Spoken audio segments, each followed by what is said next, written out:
சிலுவையின் மகிமை என்ற தலைப்பிலே தியானிக்க இருக்கிறோம்.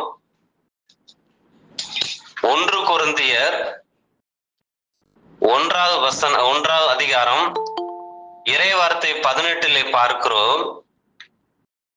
சிலுவை பற்றி செய்தி அழிந்து போகிறவர்களுக்கு மடமையே, ஆனால் மீட்பு பெறும் நமக்கோ அது கடவுளின் வல்லமை என்ற வார்த்தை கொடுக்கப்பட்டுள்ளது.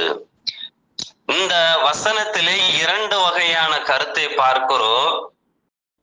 ஒன்று அழிந்து போகிறவர்கள், இரண்டாவது மீட்பு பெறுகிறவர்கள். இயேசு கிறிஸ்து நமக்காக ஒரு அடையாளத்தை விட்டு சென்றிருக்கிறார், அந்த சிலுவை என்ற ஒரு அடையாளம். இதை தியானிக்க அவர்கள் பாவத்தை விட்டு வெளியேறுவார்கள்.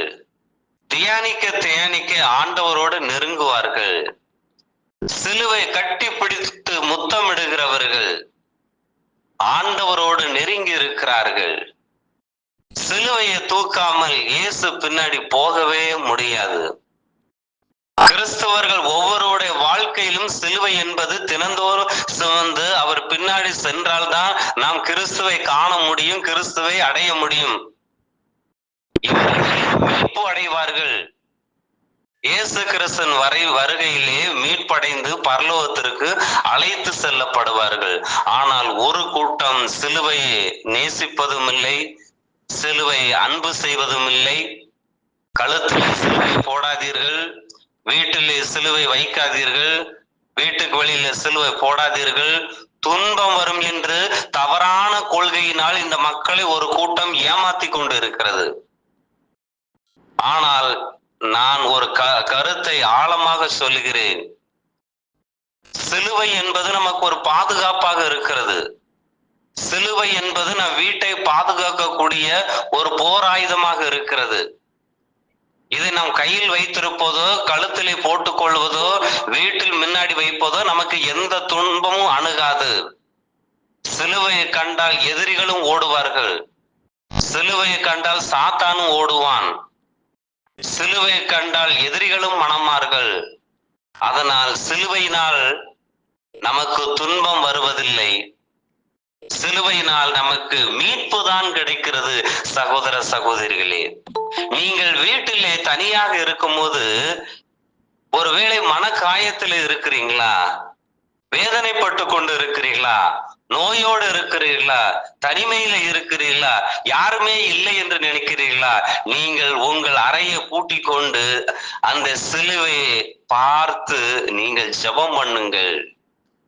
நீங்கள் அந்த சிலுவையை பார்த்து ஜெபிக்கும் போது அதே இயேசு கிறிஸ்து அந்த கல்வாரி மலையில சிந்திய அந்த சிலுவையில் வழிந்தோடிய இரத்தம் உங்கள் மேல் விழ வைத்து உங்களை பலப்படுத்துவா. ஹல்லேலூயா. ஆனா நம்முடைய வாழ்க்கையிலே நம்மையும் சிலுவையும் பிரிக்க கூடாது, எதுவுமே இருக்கக்கூடாது. நாம் சிலுவையோடு இணைந்து இருக்க வேண்டும், சிலுவையோடு தியானிக்க வேண்டும். ஏனென்றால் நான் அதிகமாக அதை தியானிப்பது உண்டு, அதிகமாக நினைப்பது உண்டு. புனித சவேரியார் வாழ்க்கையிலே பார்க்கும் பொழுது அவர் எதிரிகளுக்கு முன்னால் இந்த சிலுவையை காட்டும் போது எதிரிகள்லாம் பின்னாடி திரும்பி ஓடி இருக்கிறாங்க. அந்த அளவுக்கு அவர் சிலுவையை ஒரு வெற்றியின் அடையாளமாக மாற்றியிருக்கிறார். புனித சவேரியார் எங்கு சென்றாலும் சிலுவை கையில் வைத்திருப்பாராம். நோயாளிகளை தொடும் போது, வீடுகளை சந்திக்கும் போது, மக்களை சந்திக்கும் போது, மற்றவர்களுக்காக ஜெபிக்கும் போது எப்போதும் கையில சிலுவை வைத்திருப்பார். புனித சவேரியாருக்கும் நமக்கு என்ன வித்தியாசம்? புனித சவேரியார் எப்போதும் கையில சிலுவை வைத்திருப்பார். நம்ம இப்ப எப்போதும் கையில செல்போன் வச்சிருக்கோம். இதுதான் சவேரியாருக்கும் நமக்கும் உள்ள வித்தியாசம். ஏனென்றால் சவேரியார் சிலுவையை கையில் வைத்திருந்த போது அவர் எண்ணற்ற அற்புதங்களையும் அடையாளங்களையும் செய்து கொடுத்தார். இப்ப நம்ம கையில செல்போனை வைத்திருக்கிறதுனால் நம்மளால எந்த அடையாளமும் எந்த வல்லமையும் இழந்து நம்ம நிக்கிறோம். ரெண்டுக்கு வித்தியாசம் அவ்வளவுதான். நான் அதிகமாக வெளியூர்கள் பயணம் செய்வது உண்டு ஊழியத்து நிமித்தம். நான் யாரை நம்பி செல்வேன்? என்னோடு யார் வருவார் என்று நான் அதிகமாக தனிமையில தான் பயணம் செய்வேன். என் கூட யாரும் வருவதில்லை. யாரு கூட்டாலும் எனக்கு வேலை இருக்கு, எனக்கு அங்க வேலை இருக்கு, அங்க கூப்பிட்டாங்க, பல சாக்கு போக்கு சொல்வார்கள். ஆனால் என் கூட ஒருத்தர் வருவார், இயேசு கிறிஸ்து. ஆமென். அந்த இயேசு கிறிஸ்தன் சிலுவை என்பது என்னுடைய பையில நான் எப்போதும் வச்சிருப்பேன். ஒன்று, என்னுடைய பையிலே ஜெபமாலை இருக்கும், ஜெபமாலையிலே சிலுவை இருக்கும். அந்த சிலுவையானது என்னை பாதுகாத்துக் கொண்டே இருக்கும். எனக்கு எதிராக வருகிற எல்லா தீமைகளையும் விலைக்கு பாதுகாத்துக் கொண்டே இருக்கும். இரண்டாவது, ஷோல்டர் பேக்ல சைடுல ஒரு மரத்தினால், அந்த இஸ்ரேல்ல இருந்து தெரிஞ்சவங்க போனாங்க, வாங்கிட்டு வந்தாங்க, அந்த மரத்தினால் செய்யப்பட்ட சிலுவை என்னோட பேக்ல இருக்கும். எங்க இருந்துதான் எனக்கு அந்த ஒரு ஆசீர்வாதம் கிடைக்கும் தெரியாது. நான் போற இடங்கள்லாம் எனக்கு ஒரு மகிழ்ச்சியாக இருக்கும். ஏனென்றால் அன்று கல்வாரி மலையிலே சிந்திய இரத்தம், இயேசு கிறிஸ்து சிலுவையிலே சிந்திய இரத்தம், அந்த சிலுவை என்னோடு இருக்கிறது. அந்த ஆட்டுக்குட்டியானவர் என் கூட வருகிறார் பாருங்க. அப்பனா நீங்க இன்னைக்கு வேலைக்கு போகும்போது, வீட்டுல இருக்கும் போது, பயணம் செய்யும் போது, தொழில் செய்யும் போது எப்போதும் ஒரு குட்டி சிலுவையை பக்கத்துல வச்சுக்கோங்க. அந்த சிலுவை நிமித்தம் உங்களுக்கு நிறைய ஆசீர்வாதம் கிடைக்கும். இன்றைக்கு அது அளவு கடந்து நான் தியானிக்க ஆரம்பிச்சிருக்கேன். யார் ஒருவர் சிலுவையை தியானிக்க, பாவங்கள் அவங்களை விட்டு போயிரும், தீமைகள் வெளியே விட்டு போயிரும், குடும்பத்துல போராட்டம் எல்லாம் வராது. அப்படிப்பட்ட சிலுவையை நாம் தியானிக்கிற பிள்ளைகளாக நாம் வாழ வேண்டும். ஆண்டவர் இன்றைக்கு உங்களுக்கு வார்த்தையை கொடுக்கிறார். நீங்கள் சிலுவை சுமக்கிற பிள்ளைகளாக, சிலுவை தியானிக்கிற பிள்ளைகளாக மாறும்போது நீங்களும் இயேசுவ கிறிஸ்துவ போல மாறுவீர்கள். ஹல்லேலூயா. அப்படிப்பட்ட சிலுவை மறந்துவிட்டு இன்றைக்கு உலகம் வேறொரு பாதையிலே செல்கிறது. அதுதான் அழிந்து போகிறவர்களுக்கு. ஏன்னா அழிந்து போகிறவங்க ஆலயத்துக்கு வரமாட்டாங்க, ஜெபிக்க மாட்டாங்க, பைபிளை தூக்க மாட்டாங்க, சிலுவையை தியானிக்க மாட்டாங்க. எனக்கு நிலம் வேணும், எனக்கு சொத்து வேணும், எனக்கு பதவி வேணும், எனக்கு பட்டம் வேணும். இப்படிதான் அழிந்து போகிறவர்களுக்கு சிலுவை ஒரு என்ன செய்கிறது என்று பார்க்கும்போது மடமையாக தான் இருக்கிறது. யோபு சொன்னார், நான் எதை கொண்டு வந்தேன், நான் எதை கொண்டு செல்வதற்கு. அதிகமாக அந்த எனக்கு அந்த சிலுவை நான் பக்கத்துல வச்சிருக்கும் போது, சிலுவை சுமந்து செல்லும் போது ஏதோ பலாயிரம் கோடி சொத்து என் பக்கத்திலேயே இருக்கிறாப்புல தோணும். எனக்கு எல்லாவற்றையும் அந்த சிலுவையின் மூலமா ஆண்டவர் எனக்கு கற்றுக் கொடுப்பார். எனக்கு ஒரு பலனை கொடுக்கிறார், எனக்கு ஒரு தைரியத்தை கொடுக்கிறார், எனக்கு ஒரு தன்னம்பிக்கை கொடுக்கிறார். இதெல்லாம் சிலுவையின் மூலமாக எனக்கு கிடைக்கிறது. அப்பனா சிலுவை இல்லாமல், ஒரு பையில ஒரு சின்ன சிலுவை வச்சுக்கோங்க. ஜெபமாலையில சிலுவை இருக்கு, எங்க போனாலும் இன்னைக்கு என் பையில சிலுவை இருக்கும், ஜெபமாலை இருக்கு. யாரும் என்னை ஒன்றும் செய்ய முடியாது. எந்த பொல்லாதாவி என்னை எதிர்த்து நிற்க முடியாது. எந்த வானமண்டல பொல்லாதாவி என்னை நெருங்க முடியாது. எந்த பாவ சிந்தனை என்னை நெருங்க முடியாது. உலகத்துல இருப்பவர்களை காட்டி எனக்குள்ள ஆண்டவர், என்னோடு இருக்கிற அந்த சிலுவையின் இயேசு கிறிஸ்து மிகப்பெரிய தேவனாக இருக்கிறார். இந்த வயதிலே, வாலிப வயதிலே, வாலிப தங்கச்சி தம்பி, நீங்கள் உங்கள் சிறு வயதிலே பெரியோர் நீங்க சிலுவை எடுத்து சுமக்கிற பிள்ளைகளாக இருக்கும் போது அந்த ஆண்டவரே உங்களை சுமந்து உங்கள் குடும்பத்தை வழி நடத்துவார். ஹல்லேலூயா. அப்படிப்பட்ட ஆண்டவர் இயேசு கிறிஸ்து நமக்காக சிலுவையை விட்டு சென்றிருக்கிறார். அதை ஓரமாக வைப்பதற்கோ அதை பூட்டி வைப்பதற்கு இல்லை. சிலுவை என்பது இந்த பூமியிலிருந்து பரலோகத்திற்கு ஏணியாக இருக்கிறது. யார் ஒருவர் அந்த சிலுவையை தியானிக்கிறார்களோ அந்த சிலுவையின் மூலமாக அவர்கள் பரலோகத்தில் இருக்கிற அந்த ஆண்டவரை காண அந்த சிலுவையை ஏணிப்படியாக இருந்து அவர்களுக்கு உதவி செய்து கொண்டேதான் இருக்கிறது. அல்ல, அப்படிப்பட்ட ஆண்டவர் இயேசு கிறிஸ்து. புனித அருளானந்தர் கையில எப்போதும் சிலுவை இருக்குமா.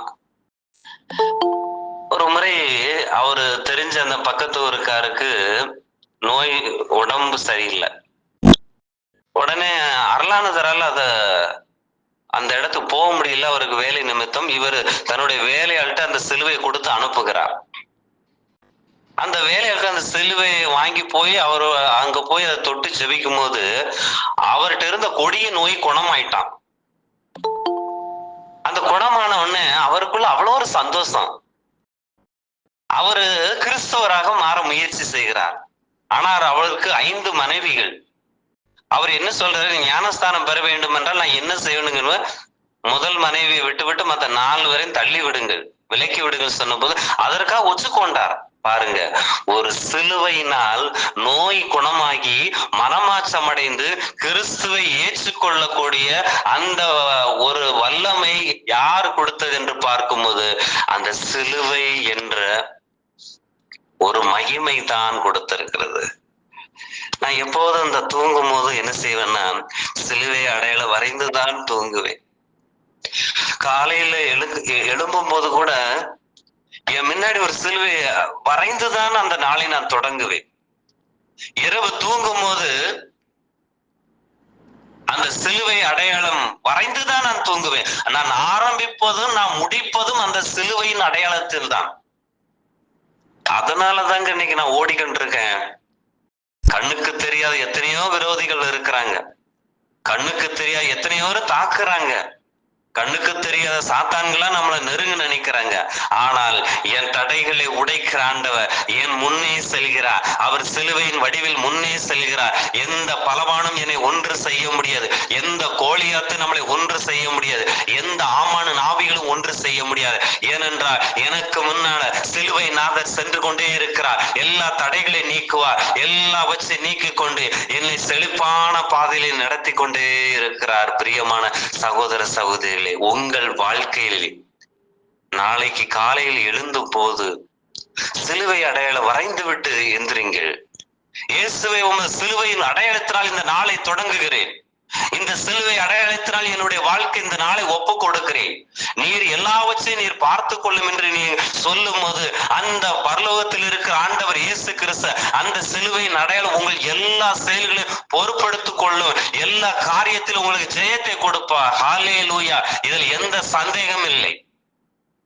சிலுவை அடையாளம் வரைந்து தூங்கும் போது எத்தனை பேர் தூக்கம் வர மாட்டேக்கு, மாத்திரை போட்டாலும் தூக்கம் வர மாட்டேக்கு, நடுச்சாமத்துல இருந்து உட்கார்ந்து செல்ல நோண்டிக்கிட்டு இருக்காங்க. ஆனால் நீங்கள் சிலுவை அடையாளம் வரைந்து தூங்குங்கள். அந்த சிலுவையே உங்களுக்கு தாளாட்டக்கூடியதாக இருக்கும். அல்லேலூயா. அதனால பாருங்க, சிலுவை அனுதினம் நான் ரொம்ப அதோட கட்டி பிடிச்சு நான் வாழ்ந்துகிட்டு இருக்கேன். எனக்கு அது மட்டும் போதும், எனக்கு எல்லாமே என்ன செய்யும், கிடைச்சிடும். அந்த அளவுக்கு என்ன செய்யறது, அவர் நமக்காக அந்த சிலுவை விட்டு சென்றிருக்கிறார், நமக்காக விட்டு சென்றிருக்கிறார். இதை பார்க்கும்போது அந்த சிலுவையின் மகிமையிலே முதலாவது நாம் பார்க்கும்போது இயேசு கிறிஸ்து சிலுவையிலே 7 வார்த்தைகளை பேசியிருக்கிறார் என்று வேதம் போதிக்கிறது. ஆனால் இன்னும் பல அர்த்தங்கள் அதற்கு பின்னாடி இருக்கின்றன. இந்த உலகத்திலே அவ்வளவு பாரமான சிலுவையை ஏரோது அரண்மனையிலிருந்து அந்த கொல்கத்தா மேடு வரைக்கும் அவ்வளவு பெரிய சிலுவையை சுமந்து இயேசு கிறிஸ்து சென்று இருக்கிறார். அவ்வளவு ஒரு பாரமான சிலுவையை இயேசு கிறிஸ்து சுமந்து இருக்கிறார். எதற்காக என்று பார்க்கும் போது இயேசு கிறிஸ்து என்னை உங்களை பார்த்து சொல்கிறார், நான் உன்னை அன்பு செய்கிறேன், மகனே மகளே உன்னை நான் அன்பு செய்கிறேன். இயேசு கிறிஸ்து பாருங்க, சிலுவையிலே 2 கையை விரிச்சு சொல்றாருங்க, நான் உன்னை அன்பு செய்கிறேன். கடைசி பாருங்க, இயேசு கிறிஸ்து தன் சிலுவையிலே தொங்கிக் கொண்டு இருக்கும் போது கூட ஒரு அற்புதத்தை செய்யறாரு. அந்த கல்வனை கூட மன்னிக்கிறாரு பாருங்க, கல்வனை கூட உயர்த்தி வைக்கிறாரு பாருங்க. அந்த சிலுவை என்பது நம்மை பார்த்து சொல்லுகிறது, நான் உன்னை அன்பு செய்கிறேன். உண்மைதான் சகோதர சகோதரிகளே, இந்த உலகத்தில் உள்ள மனிதர்கள் எல்லாம் அன்பன் வச்சு போகக்கூடியது, குறைந்து போகக்கூடியது. நான் நிறைய பேருக்கு உதவி செய்வேன், ஆனா கொஞ்ச நாள்லயே முதுகுல குத்திட்டு போயிருவாங்க. நிறைய பார்த்து பார்த்து அவங்களுக்கு செய்வோம், அதை வாங்கி கொடுப்போம், இதை வாங்கி கொடுப்போம், நம்ம மேல அன்பா இருக்கான கடைசி நம்ம பார்த்தும் பார்க்காத மாதிரி போயிருவாங்க. அப்பாவுக்கு பிள்ளைகள் மேல அன்பு குறைஞ்சிருது, பிள்ளைகளுக்கு பெத்தவங்க மேல அன்பு குறைஞ்சிருது. ஆனால் நேற்றும் இன்றும் என்றும் மாறாத அன்பு அந்த ஆண்டவர் இயேசு கிறிஸ்து அந்த சிலுவையிலிருந்து தொங்கி கொண்டு நம்மளை பார்த்து சொல்கிறார், நான் உன்னை அன்பு செய்கிறேன். அந்த அளவுக்கு நம்மளை அளவு கடந்து நம்ம என்ன செய்கிற அன்பு செய்யக்கூடிய தேவனாக இருக்கிறார். இன்னைக்கு யாரெல்லாம் பிரதர் என்ன அன்பு செய்ய யாருமே இல்லையே, என்கிட்ட பேச மாட்டேக்காங்களே, என்ன விலகிட்டு போயிடுறாங்களே, என்னை விசாரிக்கிறதுக்கு ஆளே இல்லையே, எல்லாருக்கும் நான் நல்லது தானே செஞ்சேன், இன்னைக்கு எனக்கு ஒருவரும் நேசிக்க மாட்டேங்காங்களே. எத்தனையோ சகோதரி புலம்புறாங்க. ஆனா எல்லா அன்பும் குறைஞ்சு போயிரும், எல்லாம் ஓடி போயிருவாங்க. இந்த உலகத்துல கொடுத்தாதான் அன்பு நிறைய கிடைக்குது. ஆனா எதையுமே நீங்க கொடுக்க தேவையில்லை. இயேசு கிறிஸ்து உங்களுடைய இருதயத்தை தான் கேட்கிறார். உங்கள் இருதயம் அவர் இதயத்தோடு இணையுமா? அந்த சிலுவை நமக்காக ஒரு செய்தியை கொடுக்கிறது. நான் உன்னை அன்பு செய்கிறேன். என் நண்பர்களுடைய நான் நிறைய அனுபவப்பட்டிருக்கேன், வாங்கி வாங்கி கொடுத்திருக்கிறேன், நிறைய செஞ்சிருக்கிறேன். இன்னைக்கு முகத்தை திருப்பிட்டு போவாங்க. அப்ப நான் போலியான அன்பை தான் நிறைய பேர் உண்மையான அன்புன்னு நினைச்சுக்கிறாங்க. இன்னைக்கு கல்லூரி படிப்புல ஒரு பையன் ஒரு பொண்ணு அதுதான் உண்மையான அன்பு கிடையாது. குறைந்து போகும், மறைந்து போகும். ஆனால் இயேசு கிறிஸ்தன் அன்பு, நம்ம இந்த சிலுவையில தொங்கிய இயேசு நம்மை பார்த்து, நான் உன்னை அன்பு செய்கிறேன், என்னுடைய அன்பை அளவிட முடியாது, என்னுடைய அன்பு என்றைக்கும் குறையாது, கிழக்குக்கு மேற்குக்கு அவ்வளவு நான் உன்னை அன்பு செய்கிறேன் என்று அந்த ஆண்டவர் நம்மை பார்த்து என்று சொல்கிறார். இந்த ஜெபத்துல இருக்கிற யாரெல்லாம் அன்புக்காக ஏங்கி கொண்டு இருக்கிறீர்களோ, இந்த ஜெபத்துல இருக்கிறவர்கள் அன்பு கிடைக்காமல் இருப்பீர்களோ, மனிதர்கள் அப்படித்தான். ஆனால் இன்றைக்கு ஆண்டவர் உங்களை பார்த்து சொல்கிறார், என் சிலுவையின் நான் தொங்கிய இயேசு நான் உன்னை அன்பு செய்கிறேன் என்று வார்த்தை கொடுக்கிறார். 1 யோவான் 3:16 வாசிக்கிறோம். நமக்காக அந்த உயிரே சிலுவையில கொடுத்து என்ன செய்கிறார், நம்ம அன்பு என்னன்னு காட்டி இருக்கிறார். இந்த உலகத்துல இயேசு கிறிஸ்துவ போல கொடுமையா இறந்தவங்க யாருமே கிடையாது.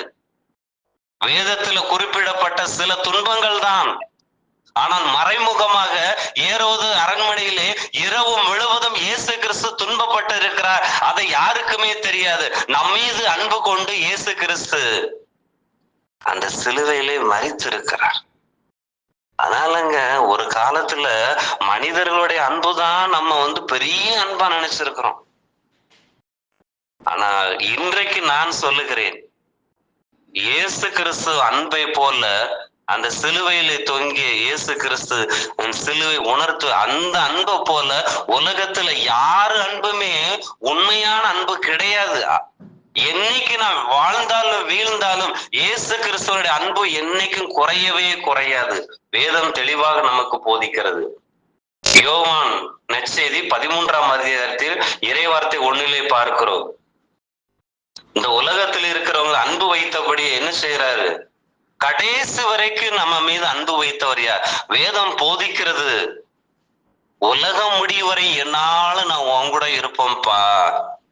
யார் சொல்ல முடியும்? பாருங்க, 2 வருஷம் பழகுறாங்க, ஓடி போயிடுறாங்க. 2 வருஷம் பழகுறாங்க, நம்மளை பத்தி இல்ல. ஆனா இயேசு கிறிஸ்து இன்னைக்கு நம்மளை பார்த்து சொல்லுகிறார், அந்த சிலுவையின் மகிமை நாயகன் இயேசு கிறிஸ்து நான் உன்னை அன்பு செய்கிறேன். யோவான் நற்செய்தி 11:35 வாசிக்கிறோம். இயேசு கிறிஸ்து லாசருக்காக கண்ணீர் சிந்தினார். பாருங்க, இயேசு கிறிஸ்து அந்த அன்பை பாருங்க. இன்னைக்கு சகோதர சகோதரிய, இதே நினைத்து நீ வருத்தப்பட்டு கொண்டு இருக்கிறாயா? கண்ணீர் வடித்து கொண்டு இருக்கிறாயா? ஆனால் இயேசு கிறிஸ்து நீங்க அழுகிறதுக்கு முன்னாடி உங்களுக்காக அழுவார், நமக்காக அழுவார். யாருக்கும் தெரியாது. நான் நிறைய துன்பப்பட்டிருக்கேன், தனிமையில் அழுது இருக்கேன், யாருமே இல்லை, எனக்கு புலம்பி இருக்கேன். ஆனா இன்னைக்கு சொல்றேன், நான் துன்பப்பட்ட போதெல்லாம் லாசருக்கு எப்படியெல்லாம் அவர் அழுதாரோ எனக்காண்டி அழுது. உங்களுக்காண்டி நீங்க துன்பத்தில் இருக்கும் போது இயேசு கிறிஸ்து சிரித்து கொண்டு இருக்க மாட்டார், அவரும் அழுவார். யாரெல்லாம் இயேசு கிறிஸ்துவை, அந்த சிலுவை நாயகன் இயேசு கிறிஸ்துவை நீங்கள் அன்பு செலுத்துகிறீர்களோ, லாசருக்கு அழுத ஆண்டவர், இஸ்ரேல் மக்களுக்காக அழுத ஆண்டவர் உங்களுக்கு அழுவார். அந்த துன்பத்திலிருந்து மீட்டெடுக்க நமக்காக கண்ணீர் சிந்திய தேவன் நம்மளுடைய ஆண்டவர் இயேசு கிறிஸ்து தான். அப்படிப்பட்ட ஆண்டவரை நீ அன்பு செய்கிறாயா? முழு இருதயத்தோடு முழு உள்ளத்தோடு நாம் அன்பு செய்கிறோமா? இன்றைக்கு நிறைய பேர் உலகத்துல தற்கொலை பண்ணிக்கிறாங்க. ஏன்னா அன்பு கிடைக்கல, யாரும் என்ன நேசிக்கல, என்னை விட்டுட்டு போயிட்டாங்க. ஆனா இத்தனை அன்பை விட பெரிய அன்பு யாரோட அன்புனா இயேசு கிறிஸ்துவோட அன்புதான். நான் நிறைய அவமானப்பட்டிருக்கேன்.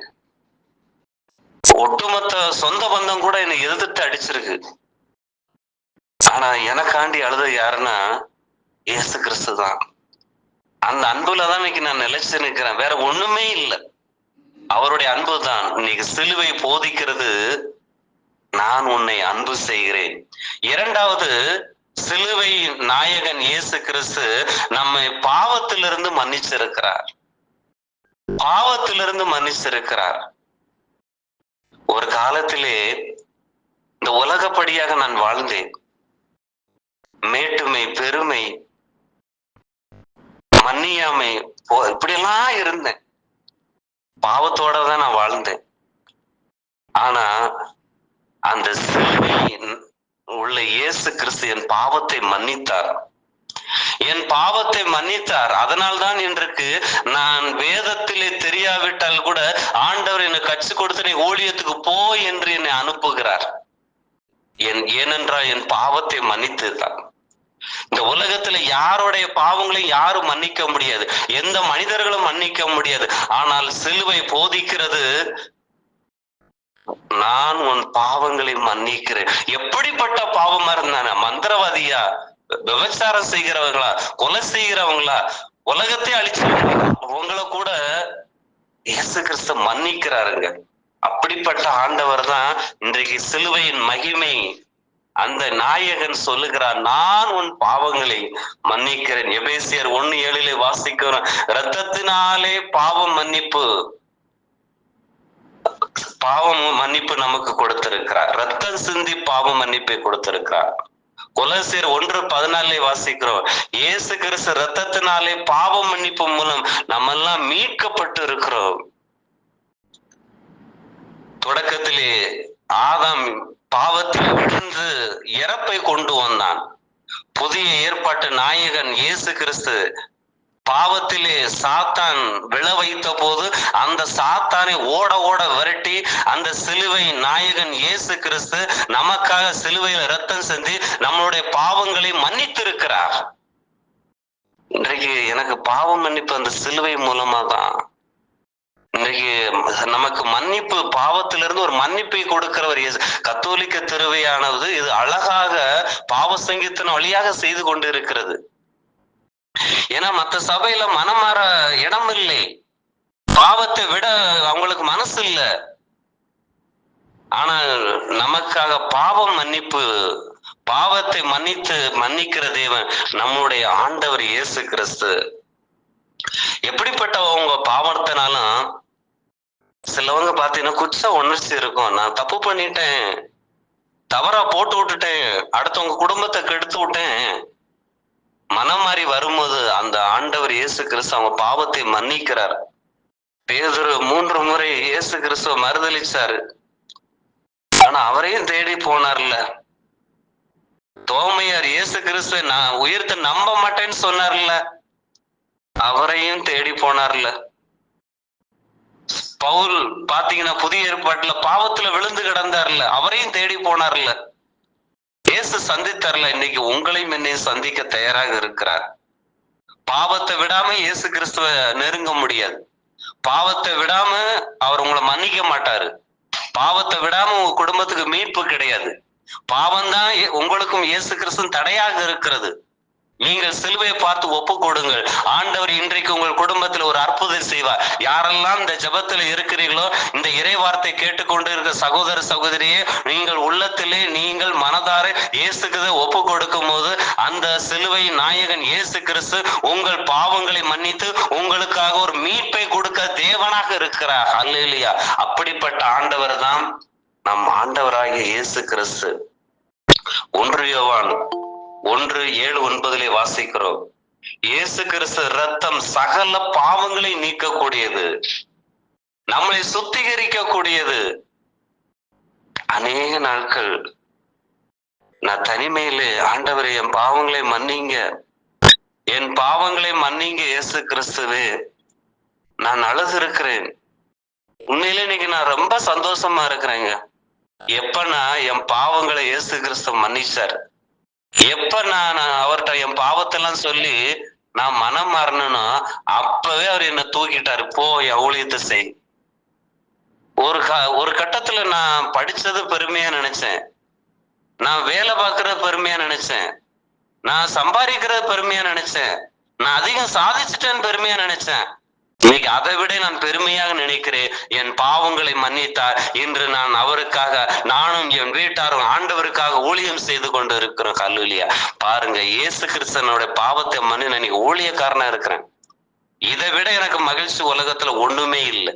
அப்படிப்பட்ட ஆண்டவர் இன்றைய உங்கள் உள்ளத்திலே ஆண்டவர் பேசி கொண்டு இருக்கிறார். எல்லாத்தையும் நீங்கள் சிலுவை நாதர் இயேசு கிறிஸ்துவிடம் நீங்கள் ஒப்பு கொடுக்கும் போது அந்த சிலுவையின் மகிமையானது உங்களை பாவத்திலிருந்து மன்னிப்பு கொடுக்கிறது. இயேசுவோடு என்ன செய்து இணைந்து கொள்வீர்கள். காலையில மூன்றாவது, சிலுவையின் மகிமையில் நம்முடைய சாபங்களை முறிக்கின்றார். நம்மளுடைய சாபங்களை எல்லாம் உடைத்து ஆசீர்வாதம் மாற்றுகிறார். ஏன்னா சபிக்கப்பட்ட அந்த சிலுவை